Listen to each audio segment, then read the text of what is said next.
Banyak di antara kita yang gelisah itu bukan kurang dan sempit keadaannya, tapi karena rasa cukup dalam kehidupannya. Termasuk rasa untuk berterima kasih kepada kehidupan alam semesta yang Allah berikan kepada hidup kita ini.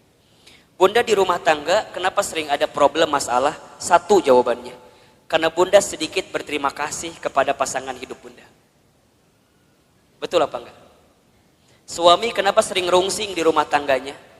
Karena suami seringkali membandingkan istrinya dengan perempuan di luar sana. Padahal istrinya sudah memberikan banyak hal kepada suaminya. Maka kurang berterima kasih. Bismillahirrahmanirrahim. Assalamualaikum warahmatullahi wabarakatuh. Bunda yang dirahmati Allah, hidup ini hakikatnya adalah waktu di antara waktu sholat dan waktu disolatkan. Hidup ini hanyalah titian detik berdetak, jantung berdegup, yang diantaranya kita hanya sedang menunggu waktu sholat dan waktu disolatkan. Bunda tadi sholat subuh. Setelah sholat subuh kemudian bunda menyiapkan sarapan bagi suaminya, menyiapkan perlengkapan bagi anaknya sekolah, kemudian bunda berangkat taklim. Ustadz Hilman, hakikatnya taklim ini bukan hanya sekedar taklim, tapi bunda sedang menanti satu waktu yang nanti zuhur datang, namanya adalah sholat zuhur. Nanti setelah sholat zuhur bunda beraktivitas kembali, atau barangkali ada yang tidur siang, ada yang istirahat. Hakikatnya hanya menunggu datangnya waktu sholat asar. Dari asar begitu sore sampai maghrib.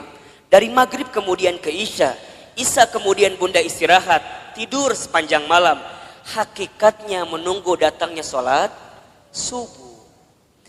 Dan kalau seandainya waktu sholat itu tidak berjumpa dengan kita, maka sudah saatnya kita berjumpa dengan waktu untuk disolatkan. Ya bunda, intinya bahwa yang namanya kehidupan ini ada sesuatu yang datangnya akan mendadak. Di antaranya apa? Kematian, kan? Maka satu kali ada nasihat yang disampaikan oleh malaikat Jibril kepada Nabi SAW. Nasihat dari siapa? Malaikat Jibril. Untuk siapa? Rasulullah SAW. Kalau nasihat ini datang dari malaikat Jibril untuk Nabi, berarti nasihat ini pun relevan atau bisa dijadikan nasihat untuk kita semua sebagai umat Nabi Muhammad SAW. Ustadz Hilman, Ahilman, apa nasihat yang malaikat Jibril berikan kepada Rasulullah? Kata malaikat Jibril, ya Muhammad, wahai Muhammad, pertama, isma syi'ta fa innaka mayyitun. Hiduplah kamu sesuka kamu ingin hidup, silahkan. Tapi kamu harus ingat bahwa semua yang hidup akan berjumpa dengan yang namanya kematian. Itu nasihat pertama. Jadi saat bunda hari ini hidup di dunia, silakan hidup. Berapapun usia yang Allah berikan, berapapun jatah umur yang Allah persembahkan, silahkan. Tapi ingat kata Jibril, dari setiap sendi kehidupan kita, kita semua akan berjumpa dengan yang namanya kematian. Sesungguhnya kematian itu akan datang kepada manusia, kitaban muajjala, datangnya tertentu di waktu yang tiba-tiba. Kitaban muajjala. Kita tahu semua akan mati, kita tahu semua akan wafat, tapi kita semua tidak ada yang tahu kapan kita semua akan diwafatkan. Betul apa betul? Kita semua tahu semua tempat itu bisa jadi tempat potensial untuk kita wafat, tapi kita nggak pernah tahu di tempat mana Allah akan wafatkan diri kita. Maka bagaimana Ustadz menebak semua kematian kita? Rasul pernah mengajarkan kepada kita, innamal mar'u yumitu fil hayat illa ma dzatihi fil hayati dunya. Setiap manusia akan diwafatkan oleh Allah sesuai dengan kebiasaannya saat hidup di dunia. Ustadz baca berita kemarin, ternyata Mas Ashraf itu memang meninggal mendadak karena serangan jantung. Tapi di antara testimoni yang sangat luar biasa, ternyata beliau itu punya yayasan panti asuhan yang setiap bulan beliau support dananya. Jadi bukan hanya beliau sekedar seorang artis, seorang public figure yang mungkin kita tahu wafatnya, tapi di antara kenangan yang sangat luar biasa adalah kemarin ada testimoni dari pimpinan panti asuhannya yang kemudian beliau sampaikan yang membuat dia kehilangan sosok Ashraf itu bukan hanya sosok sebagai public figure, tapi setiap bulan beliau mencintai anak yatim piatu di bawah panti asuhan. Diingat gitu. Nah sekarang Bunda yang ada di sini Ustadz akan tanya, yakin nggak kita semua akan mati? Pasti akan mati, betul? Sekarang kalau seandainya Bunda wafat di waktu yang lebih dekat daripada kehidupan hari ini, persiapan apa yang sudah Bunda lakukan? Hah? Belum ada. Belum ada Ustadz, iya. Justru Bunda datang ta'lim ini persiapan buat menjelang kematian, betul apa enggak? Bunda datang ke majelis ilmu ini persiapan buat menjelang kematian. Dan kalau bicara sibuk mah tuh Bunda, wajah di dia makan sibuk semua merenan. Sibuk. Naon Bunda sibuk naon wae hidup teh. Sok ngumah wadah, bener teh. Di rumah banyak gak yang harus kita ngumah wadah pagi hari ini? Tumbukan baju banyak, setrikaan banyak. Ari ibu teh naon sih gawena? Ngumah wadah, setrikaan, masak. Jadi banyak kesibukan kita. Tapi kenapa di antara Bunda masih punya waktu, masih punya kesempatan, masih kemudian menyegerakan kebaikan ini, datang ke ta'lim ini, kemudian barangkali karena hari ini Masya Allah di atas juga penuh sampai keluar-luar, desek-desekan. Kenapa Ustadz mau seperti ini? Karena satu alasannya, kita nggak pernah tahu bekal apa yang akan kita bawa menuju Allah Subhanahu Wa Taala. Betul apa enggak? Maka Bunda yang dirahmati Allah, ini nasihat juga. Kalau Bunda sedang down dalam melakukan kebaikan dan agar terus diistiqomahkan dalam kebaikan itu, ingat bisa jadi kebaikan yang kita tunaikan adalah kebaikan terakhir dalam kehidupan kita. Itu aja yang Bunda bayangkan. Jadi kalau Bunda diajak ngaji, ada rasa-rasa malas, langsung Bunda mikir, bisa jadi ini pengajian saya terakhir. Bunda nggak pernah pakai hijab, nggak pernah pakai jilbab. Kemudian tiba-tiba ada yang ngajak Bunda pakai jilbab. Bunda jangan mikir, engkewe nges usia 50 tahun. Emang nyampe 50 tahun? Kan kita nggak punya jawaban untuk itu. Jadi kalau ada orang yang ngajak kebaikan, langsung. Karena bisa jadi bab kebaikan yang kita lakukan hari ini adalah yang terakhir.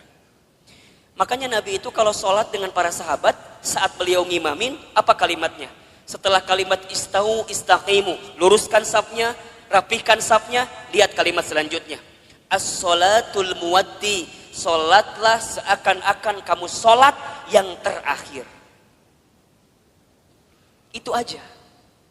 Makanya kalau Bunda sekarang sedang kesel sama suami misalnya. Halo? Bunda kesel sama suami misalnya. Biar nggak kesel, bayangkan. Bisa jadi Bunda teh sama suami waktunya nggak lama lagi. Bener tuh? Jadi kalem we. Isuk maut suami saya mah. Gitu. Bisa jadi, iya mah bisa jadi. Kan cek Ustadz bisa jadi. Jadi kalau Bunda kesel, kehul pisan, ulah kumahanya, iya masa tahun kesel ti di dieu we disimpen. Ustadz, dah aku mah sama suami aku tinggal kehul. Dari kapan? Dari awal nikah juga udah kehul.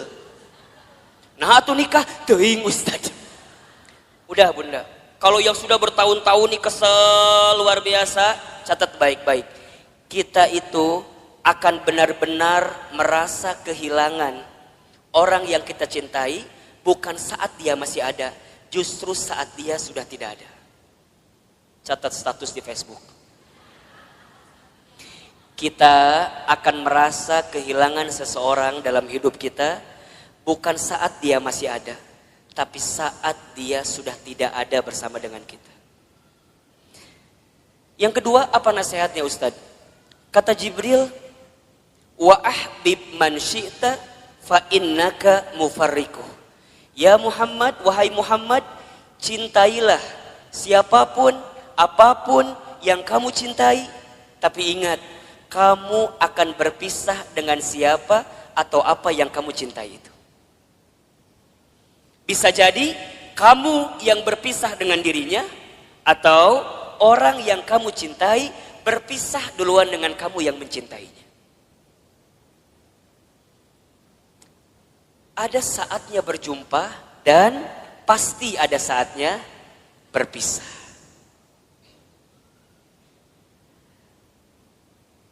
Terbayang sama bunda barangkali. Kalau tiba-tiba orang yang kita cintai dipanggil oleh Allah, kekuatan apa yang bisa membendung kesedihan kita? Ustadz pernah ngalamin, ya. Waktu Ustadz keterima beasiswa ke Amerika Serikat, baru 2 bulan di sana, Ustadz dapat kabar ibunda yang Ustadz sayangi itu meninggal.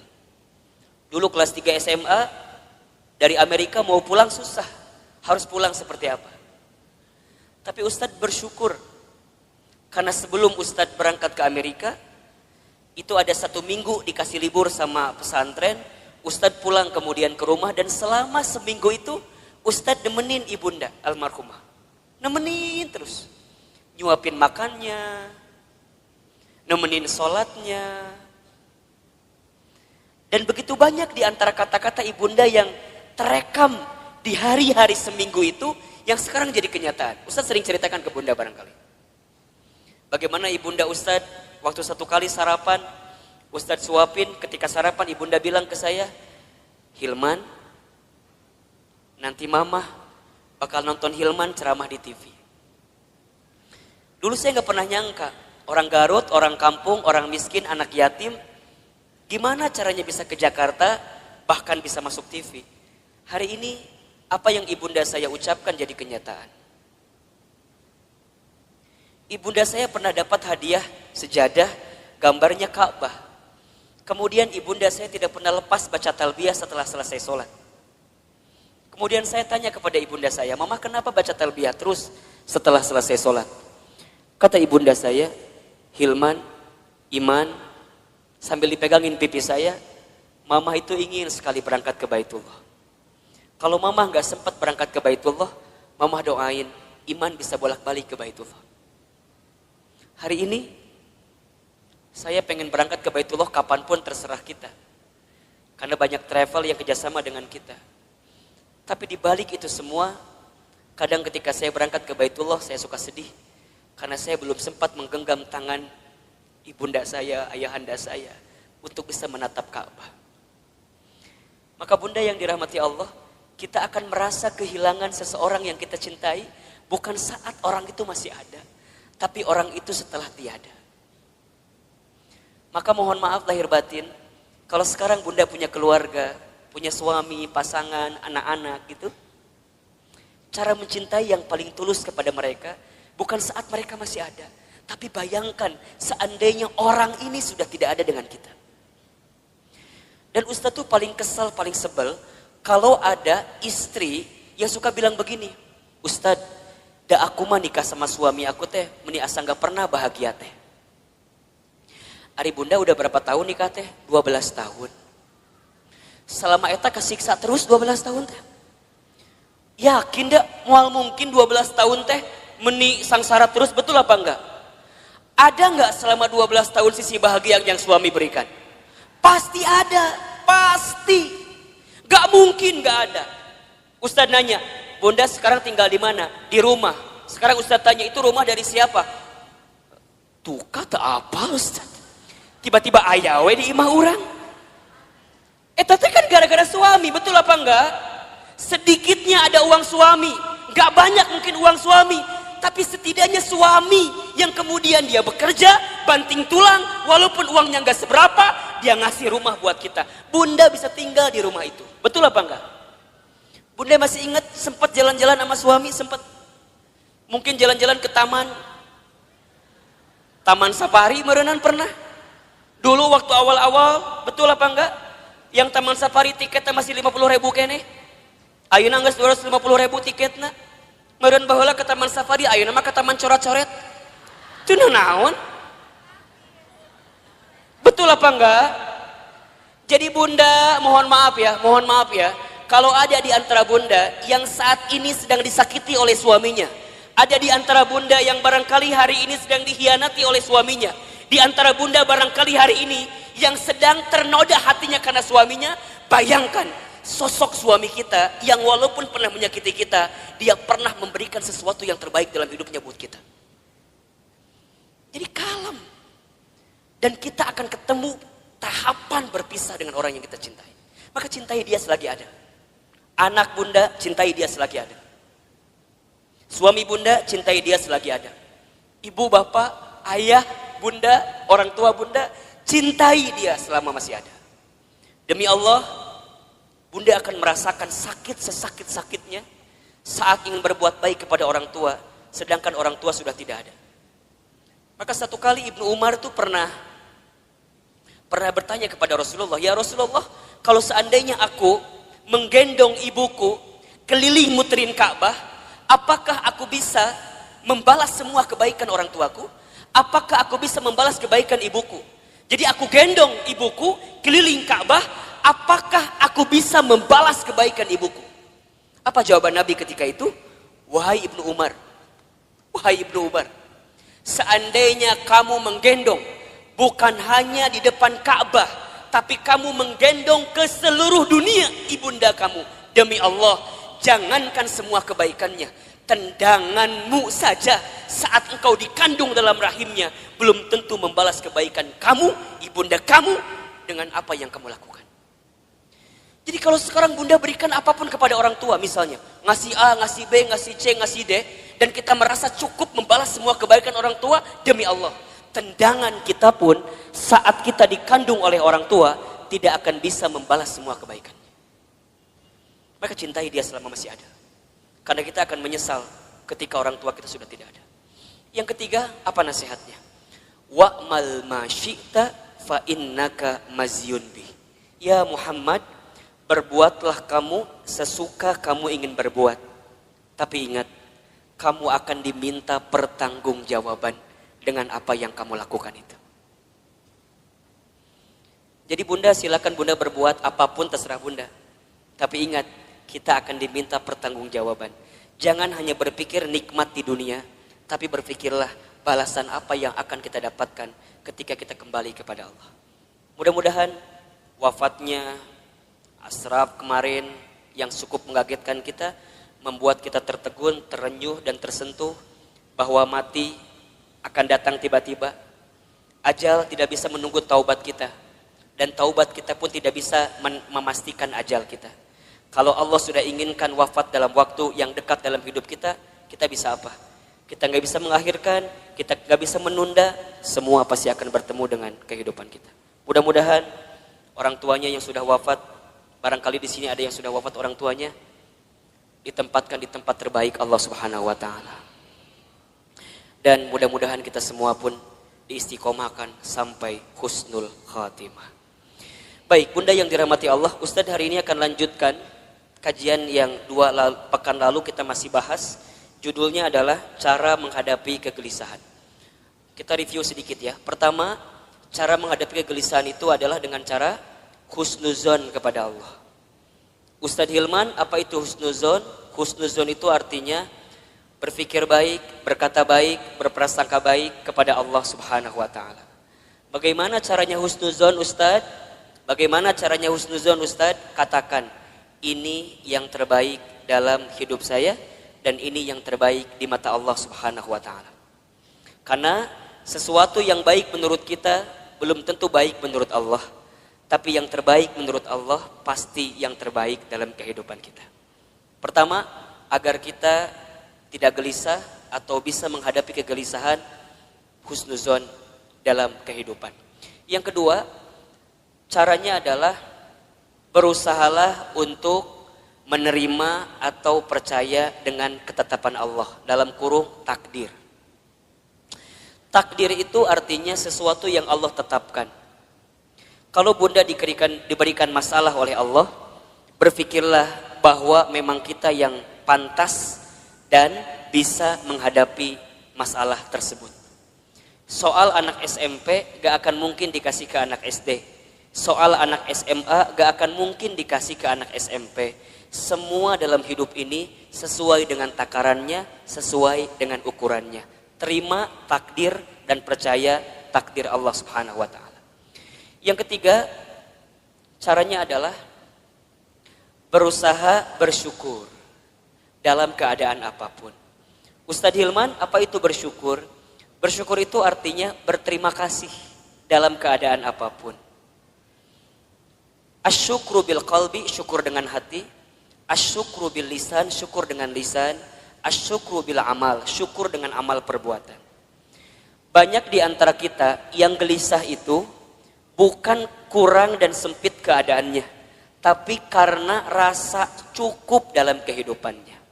Termasuk rasa untuk berterima kasih kepada kehidupan alam semesta yang Allah berikan kepada hidup kita ini. Bunda di rumah tangga, kenapa sering ada problem masalah? Satu jawabannya, karena bunda sedikit berterima kasih kepada pasangan hidup bunda. Betul apa enggak? Suami kenapa sering rungsing di rumah tangganya? Karena suami seringkali membandingkan istrinya dengan perempuan di luar sana. Padahal istrinya sudah memberikan banyak hal kepada suaminya. Maka kurang berterima kasih. Sekarang Ustadz tanya yang ada di sini.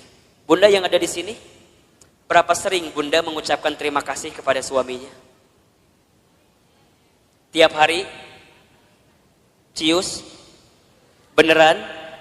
Gampang saja evaluasinya. Kalau bunda kenapa di rumah tangga itu seakan-akan sempit terus, tidak menemukan jalan keluar terus, cek. Barangkali kita jarang mengucapkan terima kasih kepada pasangan hidup kita. Terima kasih, terima kasih. Seberapa banyak yang ingin kita terima tergantung seberapa banyak yang kita kasih. Kalau bunda ingin diberikan tambahan dalam penerimaan hidup kita, maka banyaklah memberi, banyaklah mengasihi kepada orang-orang yang dekat dalam kehidupan kita. Sama suami katakan, ayah terima kasih sudah mau jadi suami saya. Karena barangkali kalau aku tidak nikah sama ayah, mungkin sampai usia sekarang aku belum nikah. Dan yang tertipu matanya cuma ayah sama aku teh. Mungkin seperti itu, mohon maaf. Suami kita juga harusnya bilang makasih sama istrinya. Karena barangkali kalau kita dulu nggak nikah sama suami yang sekarang itu, betul, mungkin kita akan nikah dengan yang lain, yang lebih prospek daripada suami orang itu jelas teh ayeuna. Tapi Allah yang memilihkan kita sampai pada tahapan seperti ini. Maka banyak-banyak berterima kasih. Sama anak, bunda sama anak jangan minta dihargai. Kakak, mama teh capek ngurus kamu. Dari kecil ngebesarin kamu. Coba hargai mama. Kata anak, berapa harganya mah? Kan gitu jawabannya. Bunda jangan balik minta penghargaan kepada anak, tapi balikin ke anak. Nah, terima kasih ya. Sudah jadi kakak yang baik, adik yang baik, anak yang baik buat mama. Berharga banget itu anak kita bunda. Investasi akhirat yang tidak akan pernah terputus adalah anak kita. Makanya mohon maaf, Ustadz suka bilang begini. Kalau bunda punya anak, kemudian ada pengeluaran buat anak, jangan pernah menyebutkan biaya. Tapi sebutkan itu investasi. Apa bedanya Ustadz? Kalau biaya itu habis. Bunda keluarkan habis. Tapi kalau investasi, bunda keluarkan, balik lagi buat bunda. Makanya kalau buat anak jangan bilang, Ustadz biaya anak teh besar. Jangan, itu salah. Kalau biaya anak, bunda keluarkan, habis, gak balik lagi ke bunda. Dia sekolah SDIT, SMPIT, SMAIT mungkin mahal harganya. Bunda jangan bilang biaya sekolah mahal. Jangan. Bunda katakan investasi sekolah anak saya mahal. Ingat, setiap yang mahal kita keluarkan, pasti returnnya pun akan tinggi. Betul apa enggak? Kan ada rumusnya dalam bisnis. Betul apa enggak? High risk, high return. Besar resikonya, besar penerimaannya. Berat keluarnya, maka akan tinggi juga keuntungan yang kita dapatkan. Pertanyaan Ustadz, sudah seberapa besar investasi yang Bunda berikan untuk anak Bunda? Sehingga saat Bunda tiada, anak Bunda jadi investasi terbaik yang akan memberikan kebaikan dalam kehidupan Bunda. Kalau Bunda masih hitung-hitungan dengan anak, mohon maaf. Kalau Bunda masih hitung-hitungan dengan anak, mohon maaf. Karena pada bab selanjutnya, Allah pun akan hitung-hitungan dengan apa yang diberikan ke dalam kehidupan kita. Catat baik-baik ya. Catat baik-baik ya. Rezeki itu tidak akan pernah habis saat kita memberi yang terbaik untuk keluarga kita. Rezeki kita tidak akan pernah habis saat kita memberikan nafkah yang terbaik bagi keluarga kita. Maka lihat kalimatnya, nafkah. Nafkah itu sama dengan kalimat infak. Asal katanya dari kalimat nafako atau infako, sama. Apa artinya? Sesuatu yang kita berikan dalam hal materi yang akan kembali dalam kehidupan kita. Nah, itu infak. Makanya para suami, mohon maaf ya, para suami di luar sana, ini Ustadz bicara ke kamera.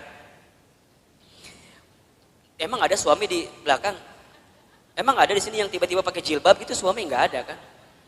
Para suami, mohon maaf, kalau antum mau ditinggikan derajatnya, mau bertambah rezekinya, jangan pernah hitung-hitungan ngasih sama istrinya. Catat. Jangan minta diulangi pohodoi Ustaz. Para suami, para ayah,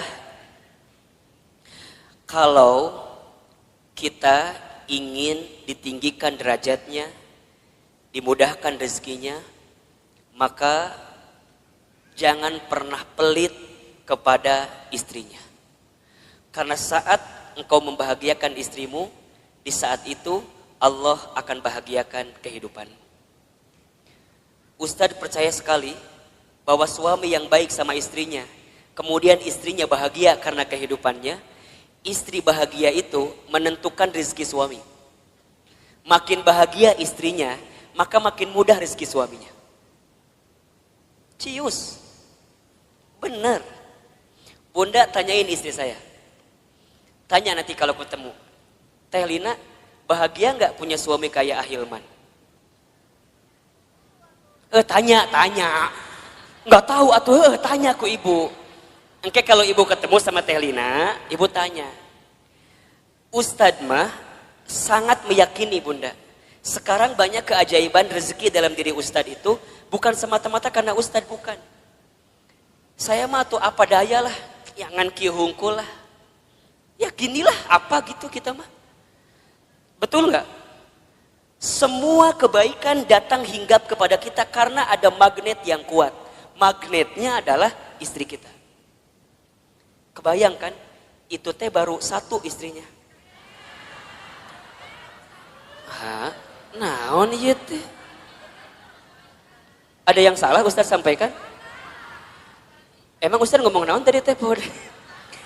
Iya, itu teh baru satu doa dari istrinya. Kebayang gak kalau doanya banyak? Yang banyak bukan istrinya, bukan. Doanya. Satu istri, tapi mendoakan banyak, itu bagus. Daripada istri banyak gak saling mendoakan, malah saling berantem. Itu gak bagus. Betul apa enggak? Yang lebih bagus istrinya banyak, doanya banyak. Enggak. Jangan kan? Jangan. Nah jadi Bunda Nuri wuh. Cemburu. Benar Bunda. Dan sama, Bunda juga sama. Saat jadi istri, jangan pernah meminta sesuatu di luar kemampuan suaminya. Disebutkan dalam hadis, begitu banyak perempuan yang menempati tempat di dalam api neraka. Kenapa? Karena ingat, bukan karena kurang sholatnya, bukan. Bukan karena kurang baca Quran, bukan. Bukan karena kurang zikirnya, bukan. Tapi karena mereka saat jadi istri kurang bisa menerima apa yang suaminya berikan. Halo, jelas tidak? Jadi dua nana kudu seimbang. Suami jangan pelit, istri jangan minta sesuatu di luar kemampuan suaminya. Yang terjadi kadang dua-dua nana rumah tangga teh. Suamina pelit, istrina teu mikir gitu. Ustadz, gimana kalau suami aku teh sebenarnya ada uangnya teh, tapi meni pelit pisan. Ada nggak yang kayak gitu? Nu mana istrina? Coba kita selamatkan dalam kebaikan. Insya Allah enggak kan? Ustadz, kalau begitu boleh enggak seorang istri ngambil uang dari suaminya?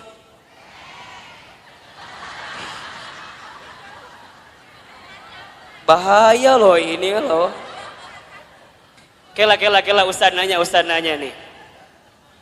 Ustadz tanya, Ustadz jalan ke sini lah sedikit. Biar kelihatan mau difoto katanya. Ustadz mau tanya, suaminya punya uang tapi pelit. Bunda boleh ngambil apa enggak?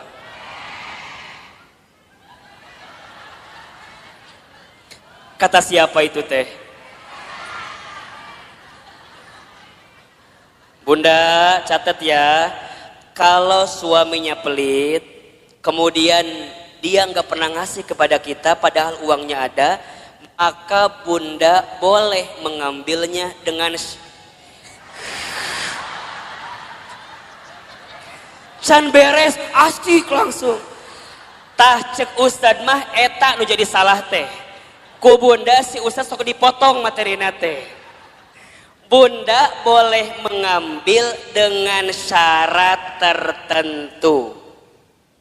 Ingat ya, ini bicara bab fikih.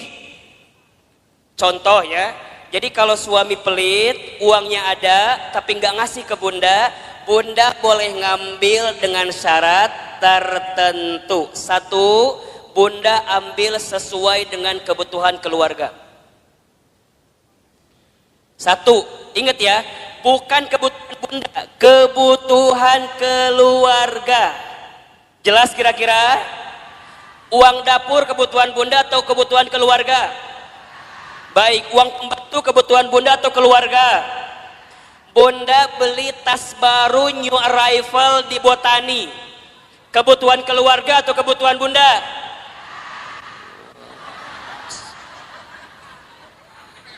Catat baik-baik.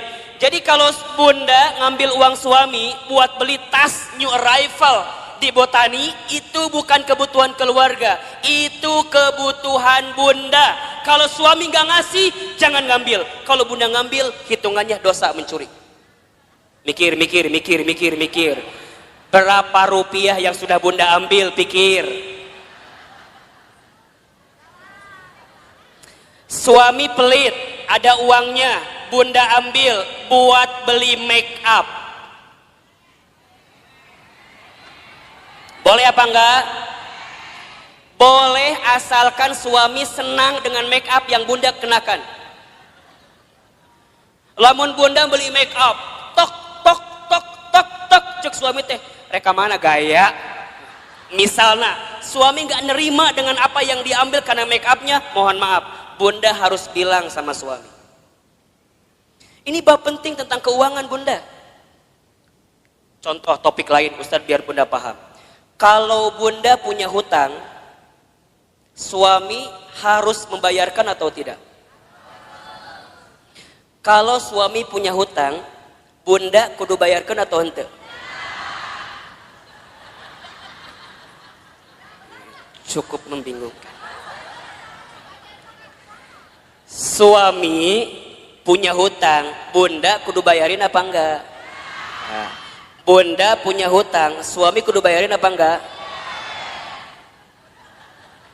Yang ketiga tadi, agar kita enggak gelisah, apa tadi? Bersyukur. Baik, yang keempat bunda, kita selesaikan hari ini bab ini ya. Yang keempat, cara menghadapi kegelisahan adalah banyak mendengarkan kata-kata yang baik. Banyak mendengarkan nasihat yang baik. Banyak mendengarkan sesuatu yang baik. ada di surat Az-Zumar ayat 18. Coba dibuka. Surat Az-Zumar ayat 18.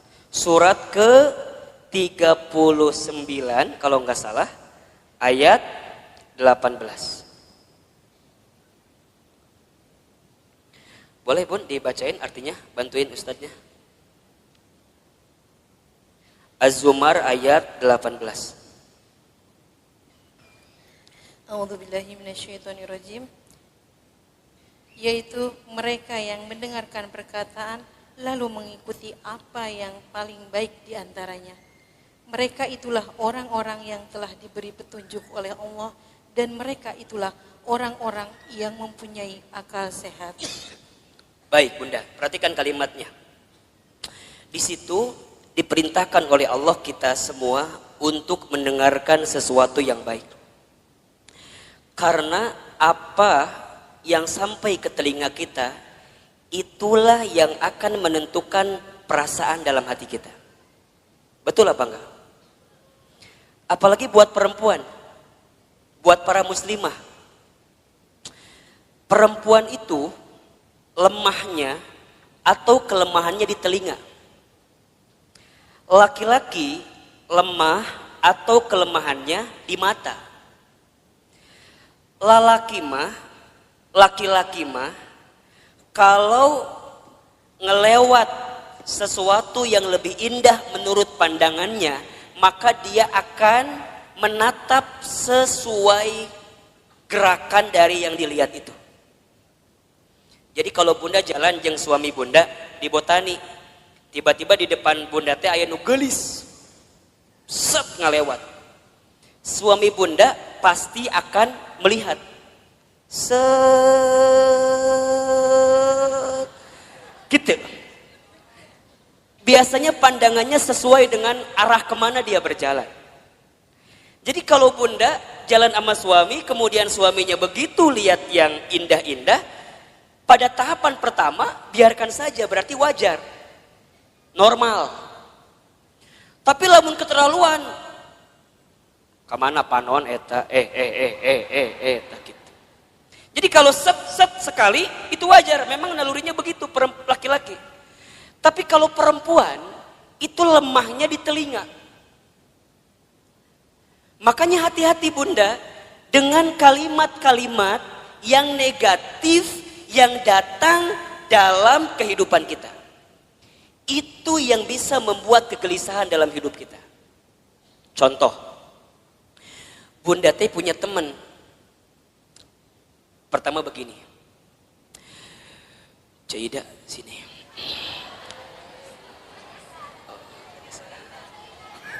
Misal namanya teh Cida, teman kita teh.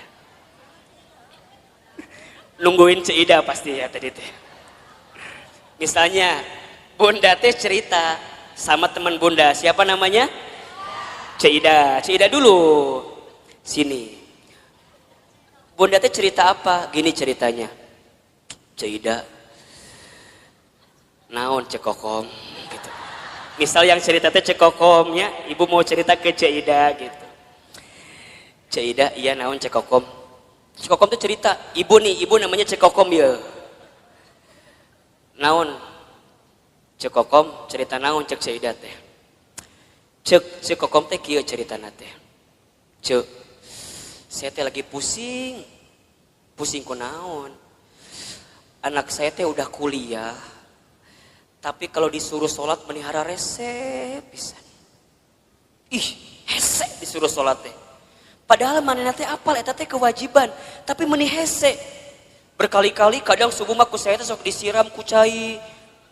Kadang sok dibuat ieu gempa susulan, da beh hudang teh gitu.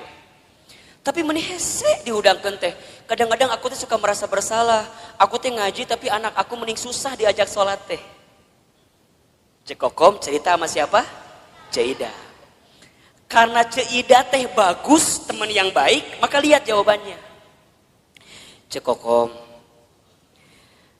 Iya Cida gitu Cida. Kamu mah syukur udah punya anak selesai kuliah. Ya tapi kan sholat melihara rese. Ce, doain aja. Doain kumaha sih? Doain. Dan kita nggak pernah tahu kan, barangkali dia teh berubah, bukan sekarang, tapi bisa jadi nanti saat cekokom geus eueuh. Jadi mana yang nggak doakan orang maut ya teh? Lain, kieu cekokom maksud saya teh. Ece teh kudu husnuzon, ece teh kudu berkata-kata baik. Dan aku juga dulu gitu. Aku waktu SMA, ibu aku teh nyuruh aku sholat, aku teh rese. Tapi alhamdulillah pelan-pelan saat ibu aku sudah tiada, aku jadi taubat, aku jadi mikir sholatnya menjadi penting. Terus kudu nungguan orang mau heula gitu. Budak orang beh sholat lain. Maksudnya cekokom teh kudu sabar, kudu tenang, doakeun, ulah putus asa. Da eta ge kalau kumaha ge budak cekokom. Eta budak cekokom lain. Kan cekokom kan eta teh. Jadi cekokom kudu sabar nerimainnya. Semua ada waktunya, semua ada prosesnya. Cekokom ulah berhenti mendoakan, cekokom ulah berhenti ngajak. Sok suruh ngaji budak teh. Seidah mah disuruh salat ge hese komo ngaji. Pelan-pelan kan ayeuna mah aya YouTube. Sok cekokom teh share ka budak cekokom kumaha eta pahala salat dan segala macamna. Insyaallah doakeun yang terbaik buat anak kita. Coba saya mau tanya, kalau bunda dengerin kalimat kayak gitu, tenang apa enggak? Tenang. Nuhun Caidah, memang you are my best friend ya. Kamu itu adalah teman yang baik buat saya. Sekarang bandingkan, kalau cekokom cerita ke Ceodah. Ceodah mah lamun ngomong teh teuing ngaliurkeun ka urang teh. Da kata-katanya teh kurang baik wae. Dia ceritalah sama Ceodah, Ceodah aku teh mau curhat, kenapa? Anak aku teh udah kuliah tapi titah sholat meni hese. Da Ceodah teh lamun ngomong teh kitu wae pasti. Cekokom, apal teu? Eta teh pasti pangaruh ti suami cekokom. Coba. Da moal mungkin budak teh teu sholat lamun bapana sholat. Da eta mah gara-gara suami cekokom teh tara salat. Cekokom coba bayangkeun tah suami cekokom. Ustaz mau tanya, tenang atau tambah gelisah? Yang tadi pertama nu kapikiran saha? Anaknya doang, ditambah cerita Ceodah, tambah siapa? Betul apa enggak? Matakna bunda di telinga kita kudu difilter. Mana yang kira-kira nggak bikin kita tenang, mana yang kira-kira bikin kita gelisah, tinggalin, pelan-pelan mundur teratur. Kan sok ayahnya, bunda teh punya teman, kan sok ayah ya, punya teman yang kalau ketemu dia ngomongnya baik, ada nggak kira-kira? Ada, tapi ada teman yang kalau ketemu dia teh, orang terbuka masalah oke, gara-gara saya tahu masalah jadi kebawa masalah. Betul apa enggak? Matakna hati-hati dengan teman-teman yang berkata kurang baik dalam kehidupan kita. Ingat nih, perempuan itu telinganya sangat lemah. Kalau ada kata-kata yang buruk hinggap ke telinganya, bisa masuk ke dalam pikirannya, terasa di hatinya, itu yang membuat gelisah dalam kehidupan. Sekarang Ustadz tanya, kalau bunda sering banyak gelisah, apakah masih ada teman-teman di sekitaran bunda yang kalau bicara seringkali memberikan pengaruh yang buruk dalam kehidupan bunda? Ayah, nu gitu, tinggalkan lieur. Tapi Ustaz jadi benci, bukan jadi benci. Memang ini tahapan selanjutnya untuk menghilangkan kegelisahan. Bunda harus ketemu dengan orang yang kalau bicara positif. Bunda harus ketemu dengan orang yang bicaranya baik. Bunda harus ketemu dengan orang yang kalau dia bicara muatin kita. Kan Ustaz berapa kali bilang, teman baik itu bukan teman yang seringkali mengiyakan ucapan kita. Tapi teman yang baik adalah teman yang bisa mengatakan tidak, teman yang bisa mengatakan jangan, teman yang bisa mengatakan gak boleh bunda, itu gak baik. Selama gak baik dia katakan dengan sesuatu yang tidak baik, itu teman yang baik. Ulah kieu ieu mah, tahu bunda teh salah, kemudian nanya sama teman bunda teh karena ngerasa teman kita, kemudian mengiyakan kelakuan kita walaupun kita salah. Caidah, saya mau cerita dong. Caidah deui. Caidah mau bager. Naon ceritanya teh cekokom? Masih cekokom, dah loba masalah mah cekokom. Dah loba masalah mah cekokom wae eta. Cek si cekokom teh, Ceuida. Kan kamu tahu ya, aku teh lagi ada masalah sama suami aku. Terus kemarin malam teh tiba-tiba ada yang nge-DM ke Facebook aku. Saha eta si Aceng teh ya. Nu mana si Aceng teh? Emang Ceuida teh apa? Eta si Aceng teman SMP aku yang dulu pernah suka sama aku waktu SMP. Terus kumaha? Ya kan aku teh penasaran. Ieu siapa yang tiba-tiba assalamualaikum gitu di DM teh. Terus aku lihat profilnya meni asa bening gitu. Asa alus lah dia gambarna teh. Aku teh balas weh, daripada bingung kan ini teh saha, barangkali teman aku. Aku balas weh, waalaikumsalam. Terus dia bilang gini, kamu masih kenal sama aku apa enggak? Kemudian Cekom balas, siapa ya kamu ini? Langsung dia juga balas, aku Aceng. Yang dulu sering nganterin kamu waktu sekolah. Kan langsung terbayangnya SMA 5 Bogor, kebayangkan? Kan bunda teh baheula sekolah di SMA 5 Bogor. Jadi jeung si Aceng teh sok dahar di kantin. Meuli bala-bala 5 ngaku hiji teh ya baheula. Masih inget kene kan kisah eta teh. Darmaji dahar 5 ngaku hiji teh ya. Jeung si Aceng teh. Tiba-tiba si Aceng datang di saat waktu yang tepat, betul gak sih? Di saat kita teh lagi bener-bener punya masalah sama suami, datang si Aceng. Ngobrol kasih Ceuida. Cek Ceuida teh, cek Kokom. Ingat, kamu teh masih punya suami. Hargai suami kamu. Oh gitu Ceuida. Kalau kamu jadi suami kamu, coba kalau suami kamu kayak gitu sama perempuan lain gimana? Kamu sakit hati apa enggak? Iya sih. Terus kumaha? Ulah tinggalkan. Kalau bisa mah langsung blok daripada panjang. Ya tapi kan dia datang di saat yang tepat, lagi ada masalah. Aku teh sama si Ramli, iya nu ayeuna aya teh. Misal suamina Ramli nu ayeuna aya teh. Tapi itu nggak bagus. Nah, teman yang baik mah, teman yang kayak Ceuida tadi, yang katakan nggak boleh itu nggak bagus. Ulah cerita ke si Coodah. Lamun cerita ke Coodah mah lain kalimat nate. Ustadz Hilman, kumaha kalimat nate lain Coodah mah sudah diceritakan gitu teh. Coodah, apal tuh naon? Semalam ayah laki-laki yang nge-DM saya. Saha? Aceng. Aceng yang mana? Mantan aku waktu SMP. Ih, ini the best opportunity. Kesempatan terbaik itu buat kamu. Kenapa emangnya? Kan kamu lagi ada masalah sama si Ramli suami kamu. Udah we atuh sama si Aceng gak masalah dah itu mah. Hati-hati. Jeung si Coodah kadang-kadang sok nanya deui gitu. Kamu lihat di mana sih si Aceng? Aku lihat di profilnya kumaha halus teh. Aku lihat dia pakai mobil, gonta-ganti mobil teh. Manya. Kon wah langsung mobil gonta-ganti. Wah! Maknya. Kadang Avanza mobil teh. Kadang R3. Hati-hati. Bisa jadi supir Grab eta teh. Da tergoda teh ya eta ku si mobil, bunda dengerin kata-kata Coodah yang kurang baik, ujungnya apa? Udah cekokom eta kesempatan, peluang, nggak akan datang 2 kali loh kayak si Aceng kayak gitu. Nges, beda kamu mah lagi ada masalah sama suami kamu, bisa jadi ini jalan keluar dan doa-doa yang Allah ijabah buat kamu. Sok hati-hati, hati-hati. Jadi ayah juga Coodah ayah di dia nusuk juga si Coodah ngomong ayah. Ingat ya, kata-kata buruk itu bunda akan mempengaruhi pikiran kita. Pikiran kita mempengaruhi hati kita.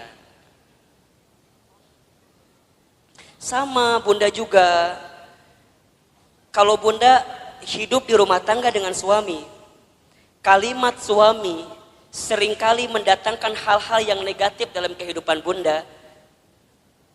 Naon tinggalkan, tinggalkan. Kalau suami kata-katanya kurang baik didengar oleh kalimat bunda, maka bunda katakan kepada suami bunda, ayah, kalau ayah nggak bisa berperilaku sesuai kemauan bunda, minimal ayah tidak berkata-kata yang buruk dalam kehidupan rumah tangga kita. Mungkin suami kita belum bisa berubah dengan kemauan kita. Setidaknya suami kita tidak berkata-kata buruk dengan ucapannya dalam kehidupan rumah tangga kita. Karena mohon maaf, para istri banyak yang tersakiti hatinya bukan semata-mata karena kelakuan suaminya, tapi lebih banyak karena kata-kata dari siapa? Betul apa enggak? Mungkin kalau sekali ditampar, set, bisa hilang, selesai. Tapi kalau kata-kata sudah menusuk di hati, itu bertahun-tahun tidak akan pernah bisa bunda lupakan. Betul apa enggak? Terbayang dalam benak kita. Apalagi hati-hati. Hati perempuan itu seperti cermin katanya. Al-mar'atu kal mir'ah. Perempuan itu seperti cermin. Kalau sudah tersakiti hatinya, sama seperti cermin pecah. Mungkin kamu bisa meletakkan kembali pantulan cahayanya, tapi pantulan cahayanya tidak akan sama sebagaimana cermin itu di waktu sebelumnya. Bunda tersakiti, mungkin bunda bisa memaafkan, tapi untuk melupakan tak mudah seperti memaafkan tadi. Betul apa enggak? Biasa aja, biasa aja. Dan itulah nanti yang akan membuat hidup kita gelisah. Makanya nanti ditambah, kalau bunda sudah mendengarkan kata-kata yang baik dan tidak menemukan di orang-orang yang dekat dengan kita, maka bunda temukan kata-kata yang baik itu di tempat majlis ta'lim, majlis ilmu.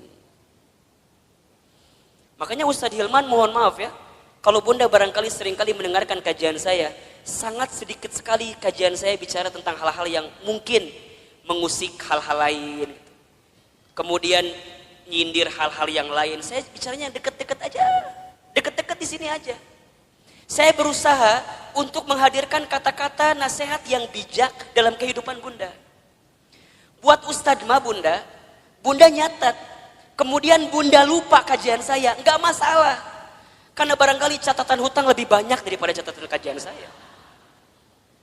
Makanya sekali dia datang diingetin lagi, dicas lagi, betul apa enggak? Atau udah kebayang bunda bahwa lagi waktu sekolah yang ada ujiannya, bunda mah jarang belajar, bener nggak? Kadang mau ujian teh pas ulangan pas mau ulangan baru belajar. Kamu ayeuna taklim, eueuh UTS-na eueuh, eueuh UAS-na eueuh. Jadi jangan berharap kalau dia akan ngebuka lagi catatannya. Karena yang bunda butuhkan kadang-kadang ketika mendengarkan kalimat-kalimat yang baik, itu tenang ketika menghadapi masalah bunda. Betul apa enggak? Bunda nggak bisa doa sendirian. Kemudian bunda dibimbing untuk berdoa. Dan bunda mendapatkan ketenangan. Kenapa? Karena dengan telinga bunda, bunda mendengarkan ketenangan itu. Makanya mohon maaf lahir batin ya. Kalau bunda sedang punya masalah. Kan kita mah seringkali curhatnya. Bener apa ente? Buat ustadz perempuan curhat itu nggak masalah. Karena barangkali buat perempuan itu adalah cara dia menyelesaikan masalah dia. Betul? Kan kadang-kadang bunda mah kalau udah curhatnya jadi agak tenang kan. Dan yang paling hebat mah kadang-kadang curhat manehna solusi oge, manehna oge. Nges beres ngomong baru dia keluarkan solusinya. Ustadz aku begini. Tapi kan aku harusnya begini ya Ustadz ya. Eta jawabannya. Ngomong sorangan jawab sorangan ta eta. Mungkin buat perempuan itu jadi jawaban ya silahkan saja. Tapi